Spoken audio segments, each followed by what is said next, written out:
આપણી વચ્ચે ઉપસ્થિત આજના આ સ્મૃતિ સભાના મુખ્ય વક્તા ગુજરાત સમાચારની રવિવારની પૂર્તિમાં સ્પેક્ટ્રોમીટર કોલમ અને બુધવારની સદ્દર પૂર્તિમાં અનાવૃત કોલમથી આપણા ઘર ઘર સુધી પહોંચનાર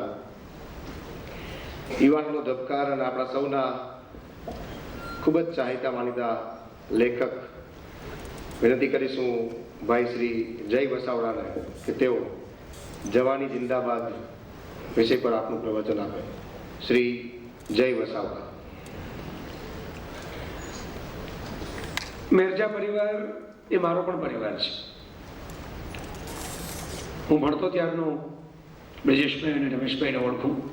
એમના સંતાનો મારી નજર સામે મોટા થયા છે અને મારા માટે એક પહેલો એવો આ કાર્યક્રમ છે કે જેની અંદર માત્ર પરિવારના સભ્યોને ગુમાવવાનો, સ્વજનને ગુમાવવાનો અનુભવ પેલી બુદ્ધ અને ગૌતમીની વાર્તાની જેમ અહીં બેઠેલી એક એક વ્યક્તિને થયો હોવો જોઈએ. એ તો જીવનનો ક્રમ છે. પણ હું જે આવ્યો છું એક વક્તા તરીકે નહીં, પણ મારા એક બહુ દિલદાર અને હું ઘણી વખત મારી કોલમમાં લખતો હોઉં છું એવા એક જવાન વાચકને એક સ્પિરિટેડ ટ્રિબ્યુટ આપવા માટે આવ્યો છું. લેખક તરીકે આ મારો પહેલો અનુભવ છે. મારે અદ્ભુત વાચકો સાથે પરાણો પાડવાનો આવ્યો. અલગ અલગ પ્રકારના, અલગ અલગ મિજાજના, અલગ અલગ મૂડના, અલગ અલગ વ્યક્તિત્વ ધરાવતા. પણ ક્યારેક એક લેખકને આવા દિવસો પણ જોવાના આવે. એક લેખક તરીકેની આ પણ સંવેદના હોય છે. કચ્છની અંદર એક છોકરી રેગ્યુલર મારા લેખો વાંચે, SMS કરે, ફોન કરે, કિડનીના ડાયાલિસિસ ઉપર, અને ડાયાલિસિસ ઉપર પણ એ લેખ વાંચે. અને ઘણો સમય પછી એના મેસેજ આવતા બંધ થયા એટલે મેં એકવાર ફોન કર્યો કે કેમ આટલા વખતથી નિયમિત મેસેજ આવતા નથી આવતા. એના ફાધરે મને ફોન ઉચકીને એમ કહ્યું કે નાઉ she is no more. Dialysis ઉપર જ હતી, એ તો તમને ખ્યાલ છે. એને બહુ ઈચ્છા હતી આગળ વધારે કરી શકાય એવી, પણ નાઉ શી ઇઝ નો મોર. પ્રશાંતનું પણ એવું છે. મેં કહ્યું એમ ઘણી વખત ઘણા માતા પિતાઓ પણ એવું માનતા હોય છે કે આ જે પ્રકારના લેખો લખે છે ને એ વાંચીને અમારા છોકરાઓ મોન્સ્ટર જેવા થઈ જવાના છે. પણ હું આજે વટથી, ગૌરવથી ગરદન ટટ્ટાર કરીને અને આપ બધાની આંખમાં આંખ નાખીને કહીશ કે હું જે લખું છું ને એ વાંચીને છોકરાઓ પ્રશાંત જેવા થવાના છે. આ મારો રોલ મોડેલ ગુમાવ્યો મેં એક લેખક તરીકે. હું કહી શકત કે નહીં, તમે આ જુઓ, આ સ્ટાઇલથી, આ વટથી, આ ખુમારીથી, આ આધુનિકતાથી, આ જવામર્દીથી જીવી શકાય છે એવા મોડેલ છે અમારી સામે. હું તો ઘણી વાર કહેતો હોઉં છું કે અમે એવા માતા પિતાઓ જોયા છે કે જેણે છોકરાઓને મુક્ત કર્યા હોય ને ત્યારે છોકરાઓ સૌથી વધારે બંધાઈને એના મા બાપ સાથે રહેતા હોય. આ બંને મેરજા બંધુઓ જે છે એ પ્રકારના પેરેન્ટ્સ એમણે છોકરાઓને મુક્ત કર્યા છે. અહીંયામાં પેરેન્ટ્સ બેઠા પણ છે, ઓડિયન્સમાં પણ અમારા મનોજભાઈ બેઠા છે. દીકરીને મુક્ત કરી મન પડે ત્યાં સગાઈ કરવા માટે. જાહેરમાં કહું, મનોજભાઈને શરમ આવી, જુઓ મને નથી આવી, અને દીકરીને નહીં આવે, મને ખબર છે કે અમારી બેટીની છે. અને હું કાયમ જવાનોના પક્ષે હું છું. આ વકીલ તરીકે મેં હંમેશા પક્ષ પસંદ કર્યો છે કે આપણો અસીલ પરમેનન્ટ છે. મુદત બદલાતી રહે, કોર્ટ બદલાતી રહે, જજ બદલાતા રહે, કેસ બદલાતા રહે, પણ જવાન મારો અસીલ છે, પરમેનન્ટ છે. પણ મારી જવાની જિંદાબાદની વાત કરતા પહેલા પ્રશાંતભાઈ બહુ સરસ ભૂમિકા બાંધી દીધી. એક સરસ આખું જેને કહેવાય ને વિષયને માંજીને મઠારીને આપણી સામે મૂકી દીધો. જે ત્રણ બાબત જે એમણે મૂકી, ઉંમરમાં જવાની, વિચારમાં જવાની અને આચારમાં જવાની, ત્રણ વસ્તુ એમણે કહી. ભાઈ વિચાર અને કર્મ, ઉંમરની જવાની, વિચારની જવાની અને આચારની જવાની.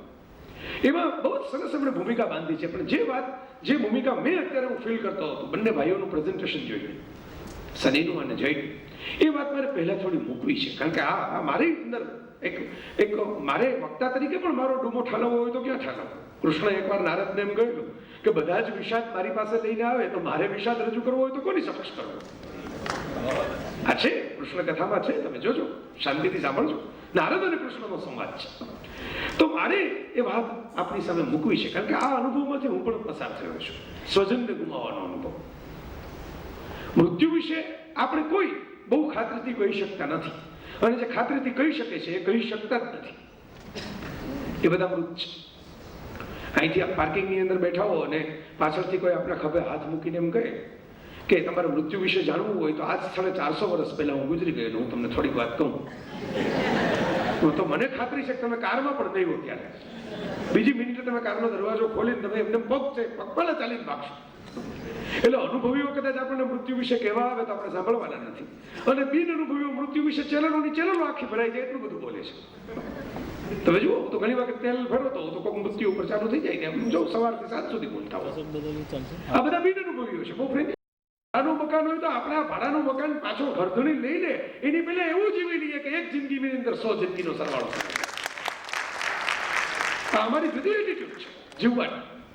યાન ફ્લેમિંગ જેમ્સ બોન્ડનો સર્જક જ્યારે ગુજરી ગયો, પોતે બહુ જેમ્સ બોન્ડ જેવી જ ફ્લેમ્બોયન્ટ જિંદગી જીવીને ગુજરી ગયો, એટલે જેમ્સ બોન્ડનું કેરેક્ટર આટલું બધું ફેમસ થયું, આટલું બધું મજબૂત બન્યું લોકોની નજરમાં.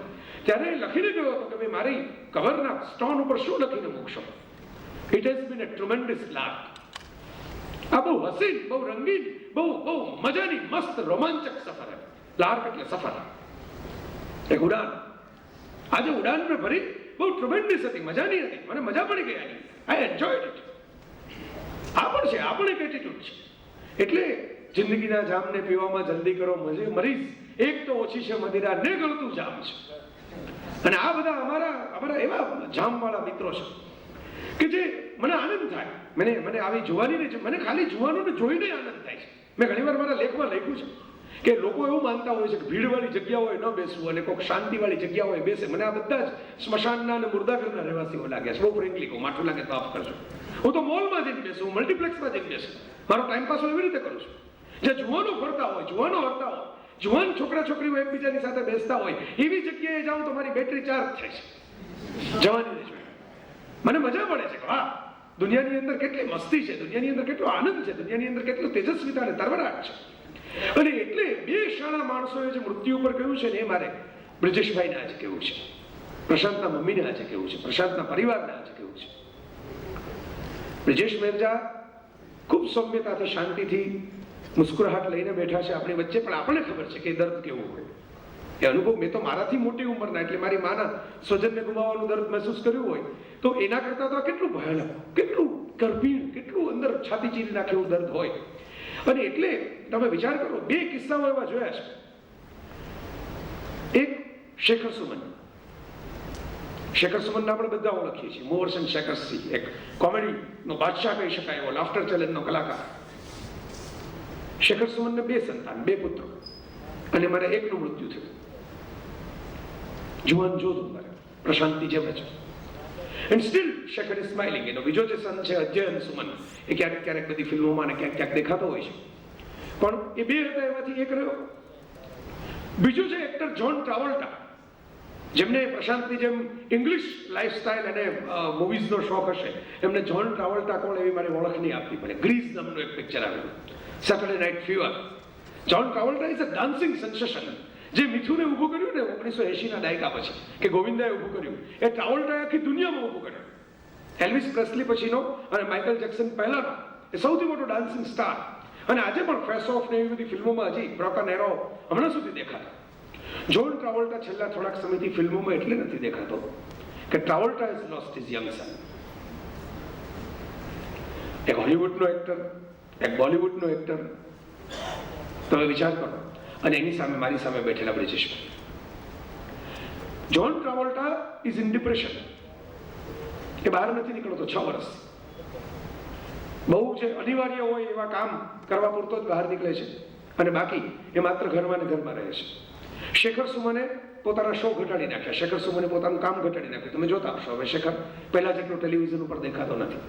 મારે એટલે આજે પહેલી વાત તો એ કરવી છે કે હું આ બ્રિજેશભાઈને, મેરજા પરિવારના મોભીને સલામી આપું છું કે જે દુનિયાભરની અંદર વખણાતા માણસો નથી કરી શકતા, એ અમારા ગાંધીનગરના બ્રિજેશ મેરજાએ કરી દેખાડ્યું.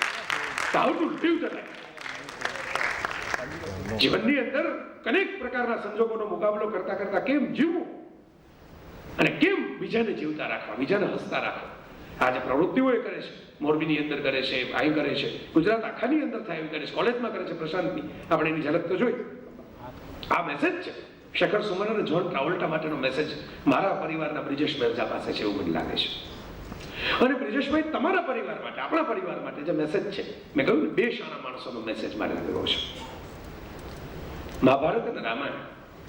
ભારતને ઓળખવું હોય, ભારતની વિચારને ઓળખવા હોય, ભારતના દર્શનને ઓળખવું હોય તો તમે વેદ ઉપનિષદ કશું ન વાંચો, પણ આ બે ગ્રંથ પૂરેપૂરા વાંચી લો તો ચાલે. ભગવદ્ ગીતા પણ અંતે તો હિસ્સો છે આ ગ્રંથ.